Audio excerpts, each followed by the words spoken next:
ህወሓት ወታደራዊ አፈሳውን ከአብነት ተማሪዎች ወደ መምህራን ማሸጋገሩ ተገልጿል። በቤተ ክርስቲያን ቅጥር ግቢ በመግባት የአብነት ተማሪዎችን አፍኖ በመውሰዱ ዓለም አቀፍ ተቃውሞ ያስተናገደው ህወሓት ህጋዊና ሉዓላዊነት ለማስከበር ነው ለሚለው ዘመቻ ምክት ከፍተኛ እንቅስቃሴ እያደረገ መሆኑም ተሰምቷል። በመኖሪያ ቤታቸው ታፍነው የተወሰዱ መምህራንን በተመለከተ ነዋሪዎች ያደረሱንን መረጃና ዶክተር ደብረጽዮን ምናሉ የሚሉ ጉዳዮች በቀዳሚው ዜናችን የሚደመጡ ናቸው።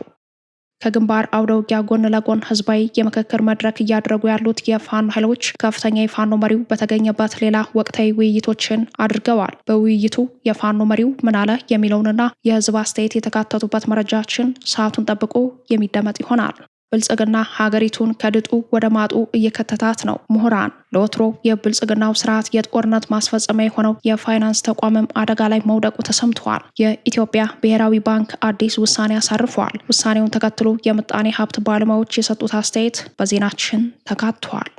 የመካከለኛው ምስራቅ ግጭት እንደ አዲስ ማገርሸቱን ተከትሎ የነዳጅ ዋጋ በከፍተኛ ሁኔታ እየጨመረ መሆኑ ተሰምቷል። የባህረ ሰላጤው ሀገራትም ኢራን ደብድባናለች ብለዋል። ከውጭ የተመለከትነው ዜናችን ነው። ሰላም ጤና ይስጥልን። በዓለም ዙሪያ የምትገኙ የጣና ሳተላይት ቴሌቪዥን ተከታታዮች ለሐምሌ 7 ያዘጋጀናቸው ወቅታዊና ያልተሰሙ መረጃዎች ከዚህ ሰዓት ጀምረው ወደ እናንተ ይቀርባሉ። እስከ መጨረሻው አብራችሁን ቆዩ።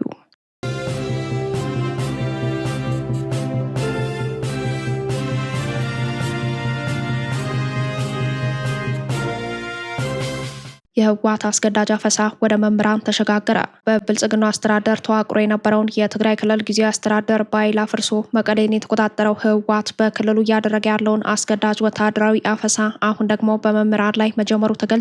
በዚህም በትናንትናው ዕለት ምሽት 3 ሰዓት አካባቢ በኢንጦጮና ደጋሙስ በመምህራን መኖሪያ ግቢ በመግባት አስተማሪዎችን አፍኖ መውሰዱ ነው የተሰማው። እንደ ምንጮቻችን ገለጻ መምህራኖቹ ተይዘው የተወሰዱት በህወሓት ታጣቂዎች ነው። ህወሓት በትግራይ ክልል አጠናክሮ በቀጠለው አስገዳጅ ወታደራዊ አፈሳ በቤተ ክርስቲያን ቅጥር ግቢ በመግባት የአብነት ተማሪዎችን ጭምር ወደ ወታደራዊ ካምፕ በመውሰዱ የተቃውሞ መግለጫ ወጥቶበት እንደነበር ይታወሳል። ባሳለፍነው ሳምንት አንድ የአዲግራት ዩኒቨርሲቲ አስተማሪና የፋካልቲ ዲን የሆኑ አመራር ከፌዴራል መንግስቱ ጋር ትገናኛለ በማለት ለስር የዳረገው ህወሓት እኔን አስተማሪና አመራር እስካሁን ከስራ አልፈታቸውም። ዛሬ በዚሁ በአዲግራት አቅራቢያ በሚገኙ መምህራን ላይ በምሽት አፈሳ የፈጸመው ህወሓት መምህራኑን በምን ምክንያት አፍኖ እንደወሰዳቸው አልታወቀም ተብሏል። የአካባቢው ምንጮች ለጣቢያችን እንደገለጹት ህወሓት ከሰሞኑ በአዲሱ የቀበሌ መዋቅርና በሙያ ማህበራት በኩል ዘመቻ መክት የስንቅ ድጋፍ ሲጠይቅ እንደነበር ተነስተዋል። ህወሓት የጠየቀው አዲስ ወታደራዊ ድጋፍ ከፍተኛ መጠን ያለው በመሆኑ ነዋሪዎቹ ተቃውሞ አቅርበው እንደነበር የገለጹት ምንጮቻችን መምህራኑ የታሰሩትም ይህንን ተከትሎ ሳይሆን እንዳልቀረ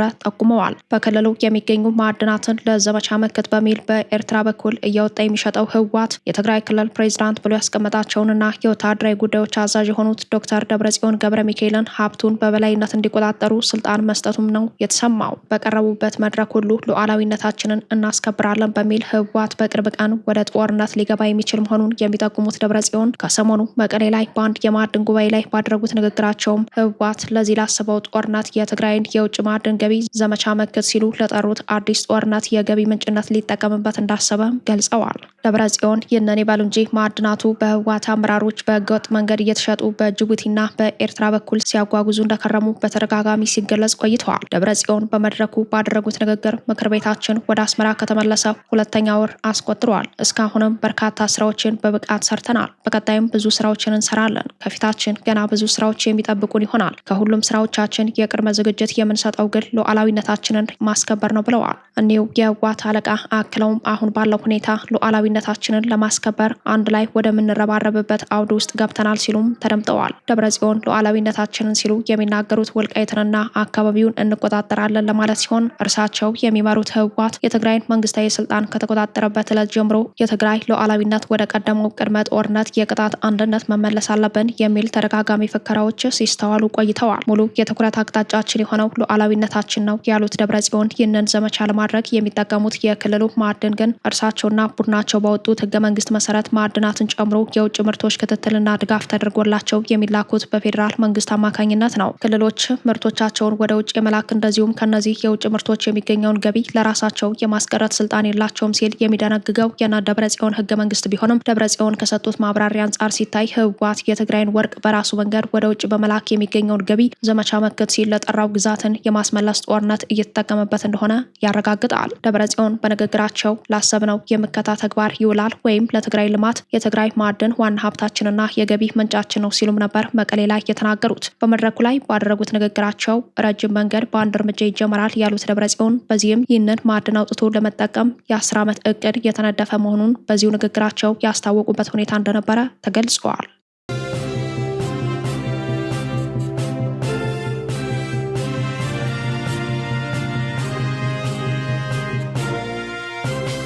የትጥቅ ትግል የጀመርነው ፈልገነው ሳይሆን ተገደን ነው። የፋኖ መሪው የብልጽግናውን ስርዓት ለማስወገድ የመጨረሻ አማራጭ ወደ ሆነው የገባነው ፈልገነው ሳይሆን ተገደን ነው። የአፋብን ወታደራዊ ቃል አቀባይ አርበኛ አበበ ሙላቱ በተያዘው የክረምት ወር በሁሉም ግንባሮች በተለየ ሁኔታ ሰፊ የማጥቃት እንቅስቃሴ እያደረጉ የሚገኙት የፋኖ ኃይሎች ከግንባር ተጋድሎ በተጨማሪ ተከታታይ ህዝባዊ መድረኮችን እያደረጉ ምልመል ሰራዊታቸውንም እያስመረቁ ናቸው።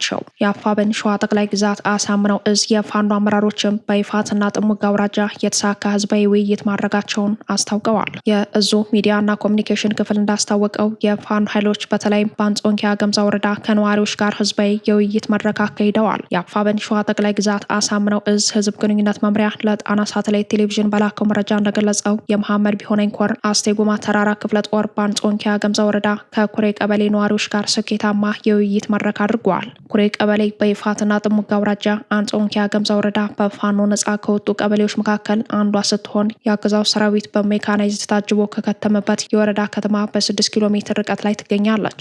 ህዝቡ በነቂስ ወጥቶ በተሳተፈበትና የህልውና ትግሉ ደጋፊ መሆኑን ባረጋገጠበት የአንጾኪያው መድረክም የትግሉን ሂደቶችና የቀጣይ አቅጣጫዎች በተመለከተ ሰፊ ምክክር መደረጉ ተገልጿል።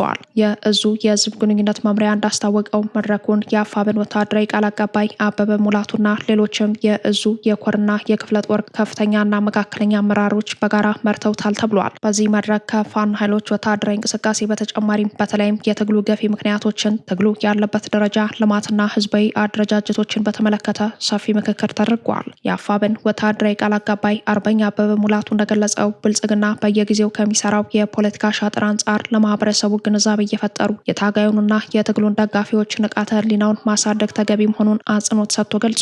የትግሉ ገፊ ምክንያቶችና ትግላችን የደረሰበትን የእድገት ደረጃ ለተሰብሳቢው ማህበረሰብ በስፋት ያብራራው የአፋብን ወታደራዊ ቃል አቀባይ አርበኛ አበበ ሙላት በህዝቦች ላይ የተደቀነው የህልውና አደጋ አሳሳቢ ደረጃ ላይ በመድረሱ አማራጭ ወደ ሌለው የትጥቅ ትግል ገብተናል። የትጥቅ ትግል የጀመርነው ወደን ሳይሆን ተገደን ነው ብለዋል። ቃል አቀባዩ አክሎም የብልጽግናው መንግስት ከስልጣን እስካልተወገደ ድረስ የአማራ ህዝብ እንደ ህዝብ መበደሉና መጥፋቱ የማይቀር ነው በማለት የስርዓቱን አስከፊነትና ጭካኔ ለተሰብሳቢዎች አስረድተዋል። አርበኛው አክሎም የአማራ ህዝብ በደረሰበት የህልውና አደጋ በተበታተነ መልኩ ትግል እንደተጀመረ አስታውሰዋል። በመድረኩ ላይ ንግግር ያደረገው የአፋብን ሸዋ ጠቅላይ ግዛት አሳምነው እዝ የፍትህ መምሪያ ኃላፊ አርበኛ ፈለቀ ሙላቱ በበኩሉ በትግል ላይ ሆነን ህዝባችን በፍትህ እጦት እንዳይቸገር የፍትህ መዋቅሩን አስተካክለን የፍትህ አገልግሎት እየሰጠን የመልካም አስተዳደር ችግሮችንም እየፈታን እንገኛለን በማለት ተናግረዋል። በውይይት መድረኩ ተሳታፊ የነበሩ የማህበረሰብ ክፍሎችም ከፋኖ ኃይሎች ጋር ተሰልፈው ሰላምን ለማስፈን በትኩረት እንደሚሰሩ ገልጸዋል። በመድረኩ ማጠቃለያ ንግግር ያደረጉ ተሰብሳቢዎችም የፋኖ ኃይሎች እያደረጉት ያለውን የሰላም ማስከበርና የመልካም አስተዳደር ችግሮችን የመፍቻ ዘዴ አመስግነው በቀጣይ ስራዎች በጋራ ለማከናወን ቃል ገብተዋል የተባለው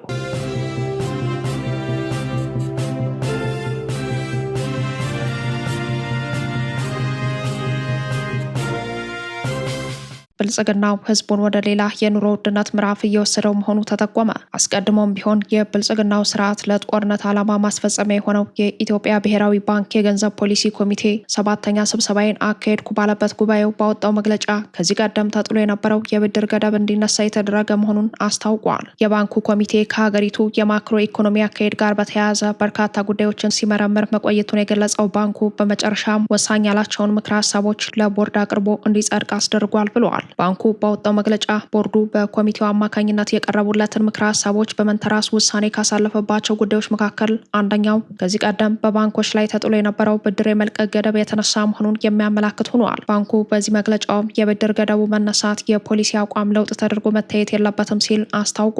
መግለጫው ይልቁንም የወለድ ምጣኔ መሰረት ያደረገው የገንዘብ ፖሊሲ ማዕቀፍ ወደ ተሳካ ሽግግር ለመድረሱና ቀጥተኛ ያልሆኑ የገንዘብ ፖሊሲ መሳሪያዎች ውጤታማ እየሆኑ በመምጣታቸው ነው ሲል ባንኩ በወጣው መግለጫ አትተዋል። የባንኩ መግለጫ አክሎም በአሁኑ ወቅት የብድር ገደብ የታቀደለትን ዓላማ ያሳካ በመሆኑ ኮሚቴው ገደቡ ሙሉ በሙሉ እንዲነሳ ምክረ ሀሳብ አቅርቦ ቦርዱ ማጽደቁን በዚህ በመግለጫው አመላክተዋል። የኢትዮጵያ ብሔራዊ ባንክ ጥብቅ የገንዘብ ፖሊሲ አቋሙን ለማስቀጠል በፖሊሲ ማዕቀፍ ውስጥ ያሉትን ሁሉንም ቀጥተኛ ያልሆኑ የገንዘብ ፖሊሲ መሳሪያዎችን መጠቀምን ይቀጥላል ሲል በመግለጫው ማጠቃለያ ጠቅሷል።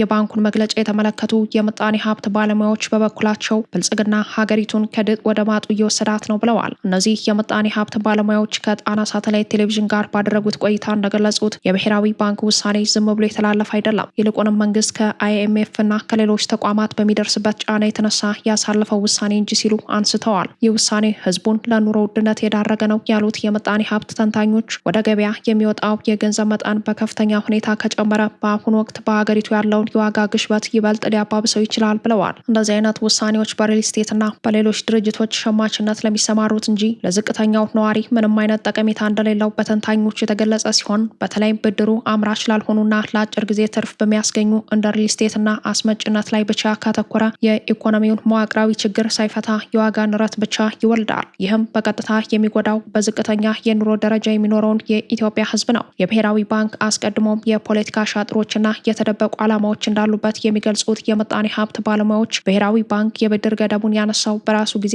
ፍላጎት ብቻ ሳይሆን ከጀርባ ያሉ የፖሊሲ ግፊቶችና አሻጥሮች ሚና እንዳላቸው አያሻማም ብለዋል። ባንኩ በተለይም የአይኤምኤፍ እና የዓለም ባንክ ጫና አለበት ያሉት ባለሙያዎቹ ኢትዮጵያ ካካሄደችው የማክሮ ኢኮኖሚ ማሻሻያ ጋር ተያይዞ ዓለም አቀፍ አበዳሪዎች የብድር ገደቦች እንዲነሱና የፋይናንስ ዘርፍ በነጻ ገበያ መርህ እንዲመራ ከፍተኛ ጫና ማድረጋቸውን አስታውሰዋል። ተንታኞቹ አክለውም ባንኩ ይህንን ውሳኔ የራሱ ስኬት አድርጎ ቢያቀርበውም የውጭ የብድር ድጋፎችን ለማግኘት የተደረገ የቅድመ ሁኔታ ማስፈጸሚያ ነው። ይህ የብድር ድጋፍ ደግሞ የብልጽግና መንግስት ለጦርነት ዓላማ የሚጠቀምበት ነው ሲሉ ይገልጻሉ። አስተያየት ሰጪዎች አክለው ይህ ውሳኔ የመንግስትን የሀገር ውስጥ ብድር ፍላጎት ለመሸፈን ታስቦ የተላለፈ እንደሆነም ጠቅሰዋል። እንዴት የሚል ጥያቄ ያነሳንላቸው የምጣኔ ሀብት ተንታኞች ብሔራዊ ባንክ በጥብቅ የገንዘብ ፖሊሲ ስም የብድር ገደብ በግል ባንኮች ላይ ሲጥል፣ በሌላ በኩል ግን መንግስት ከብሔራዊ ባንክ የሚበደረውን ቀጥተኛ ብድር ወይም በቦንድ ሽያጭ የሚሰበስበውን ገንዘብ ሙሉ በሙሉ አላቆመም ነበር። ይህ ግል ዘርፉን አስረው የመንግስትን የብድር ፍላጎት ማሟላት የሚታይበት ድርብ መመዘኛ መንግስታዊ አሻጥር ነው ሲሉ ገልጸውታል። ባንኩ የብድር ገደቡን ያነሳው ቀጥተኛ ያልሆኑ መሳሪያዎች ለምሳሌ በወለድ ምጣኔ ላይ የተመሰረቱ መቆጣጠሪያዎች ውጤታማ ስለሆኑ ነው ቢልም በተቃራኒው ግን ብልጽግናው ያወጀው የፋይናንስ ገበያ እነዚህን መሳሪያዎች በመጠቀም የገንዘብ ዝውውርን ሙሉ በሙሉ ለመቆጣጠር ብቁ እንዳልሆነ ነው አስተያየት ሰጪዎች የሚገልጹት። የብድር ገደቡ ሲነሳ ባንኮች የሚለቁት ብድር ለታለመለት አምራች ዘርፍ መዋሉን የመከታተል አቅም ብሔራዊ ባንክ የለውም የሚሉት እኒህ አስተያየት ሰጪዎች ይህም ብድሩ ወደ ጥቁር ገበያ እንዲዛወር ያደርገዋል። በዚህ ጊዜ በጦርነት መሃል ሆነው በኮንትሮባንድ ስራ ለተሰማሩት የብልጽግናው ከፍተኛ ባለስልጣናትና ታማኝ ጄኔራሎቻቸው ፈርቀዳጅ ነው በማለት ገልጸውታል። ባንኩ ባወጣው መግለጫ ገመናውን ለመሸፋፈን መሞከሩ የጠቆሙት ተንታኞች ከፖለቲካዊ ጣልቃ ገብነት ነፃ እንዳልሆነ ይታወቃል። የብሔራዊ ባንክ ገዢዎችና የቦርድ አባላት በቀጥታ በብልጽግናው ሊቀመንበር የሚሾሙ በመሆናቸው ውሳኔዎቻቸው ከሳይንሳዊ የኢኮኖሚ ትንታኔ ይልቅ የብልጽግናው ጊዜያዊ የፖለቲካ ፍላጎትና የመንግስት የበጀት ጉድለት ለመሙላት የሚያደሉ መሆናቸው አስቀድሞም የታወቀ ነው ብለዋል።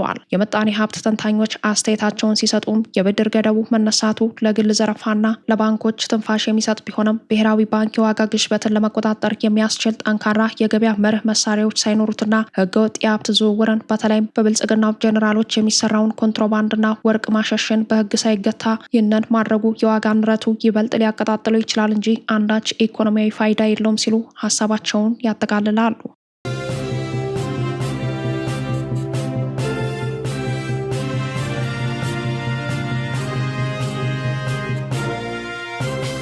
በአሜሪካና ኢራን መካከል ያለው በአዲስ ማገርሸቱን ተከትሎ ኢራን የሆርሙዝ ወሽመጥን ባሳለፍነው እሁድ መዝጋቷን በገለጸችበት ማግስት የነዳጅ ዋጋ በከፍተኛ ሁኔታ መጨመሩ ተገለጸ። ይህን ተከትሎም በእስያ ገበያ የነዳጅ ዋጋ ጭማሪ ያሳየ ሲሆን አንድ ብሬንት ድፍድፍ ነዳጅ ዋጋ በ1.9 በመቶ አሻቅቧል ተብሏል። በአሜሪካ ገበያ ደግሞ በ2 በመቶ ጨምሮ ማደሩ ነው የተገለጸው። በሁለቱ ሀገራት መካከል ግጭቱ ተባብሶ በመቀጠሉ በትናንትናው ዕለት የብሬንት ነዳጅ ዋጋ በ3 በመቶ ገደማ የጨመረ ሲሆን በ4 ሳምንታት ውስጥ ከፍተኛ ሆኖ ተመዝግቧል ተብሏል።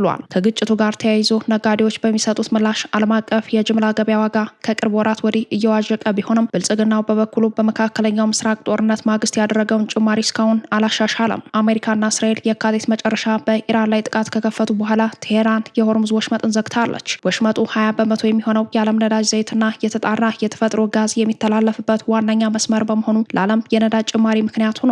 ከሰሞኑ የተቀሰቀሰውን አዲስ ግጭት ተከትሎ የነዳጅ ዋጋ ጭማሪ ቢታይም በሌሎች ሀገራት ሚያዝያ ወር ላይ ከነበረው የተለየ ባይሆንም የብልጽግናው ስርዓት አጋጣሚውን ተጠቅሞ በጀመረው የዘረፋ ሰንሰለት የነዳጅ ማደያዎች እስካሁን በህገወጥ መንገድ በመሸጥ ላይ እንደሆኑ ተገልጸዋል። በሌላ በኩል ከሰሞኑ በተቀሰቀሰው የኢራንና የአሜሪካ ግጭት በባህረ ሰላጤው የሚገኙት ዮርዳኖስና ባህሬን በግዛታቸው ውስጥ ጥቃት እንደተፈጸመባቸው አምነዋል። ኢራን ጥቃቱን የፈጸመችው የአሜሪካ ጥቃት ለሶስተኛ ቀን ተጠናክሮ በቀጠለበት ወቅት ነው ተብሏል። ይህንን ተከትሎም የባህሬን የውስጥ ጉዳይ ሚኒስተር ዛሬ ሌሊቱን በተለያየ ሰዓት 3 ማስጠንቀቂያዎችን በማሰማት ነዋሪዎች በአካባቢያቸው ወደሚገኝ መጠለያ እንዲገቡ አስጠንቅቋል።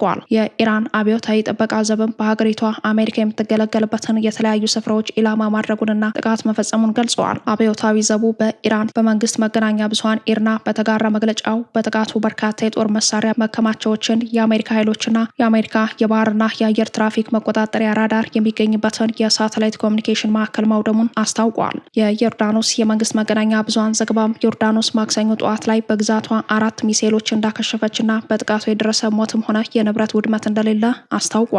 የኢራን አብዮታዊ ዘብ በመግለጫው በዮርዳኖስ የሚገኙ የአሜሪካ መሰረተ ልማቶችን ኢላማ ማድረጉን ገልጾ ለዮርዳኖስ መንግስት ወይም ህዝብ ግን ጥላቻ እንደሌለው ገልጸዋል። ከ3 ቀናት በፊት የአሜሪካው ፕሬዚዳንት ዶናልድ ትራምፕ ሁለቱ ሀገራት የደረሱበት የተኩስ አቁም አብቅቷል ካሉ በኋላ ያገረሸው ጦርነት በሁለቱ ሀገራት መካከል የሰላም ተስፋን ያጨለመ ነው ተብሏል።